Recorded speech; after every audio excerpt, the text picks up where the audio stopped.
And the other, the wooden one that's in there, which would be a better picture, actually the museum has more history on it. Okay, so that's a whistle board. Yeah. It's let's telling go look at the other one, seeing we're not in a big hurry here. telling the engineer to whistle because it's crossing. Actually came from, I think Roberta told me one time it is one of the originals, and I believe it's been in the display at Dahey Park for years. But this is also one of the whistle boards, so that meant that there's a crossing coming up, and for the locomotive to announce its intent to cross the crossing. Huh. So that is signage for the engineer.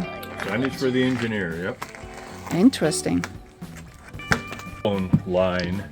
Myron Alexander, Randy Babcock, and myself all went down there to run our speeders.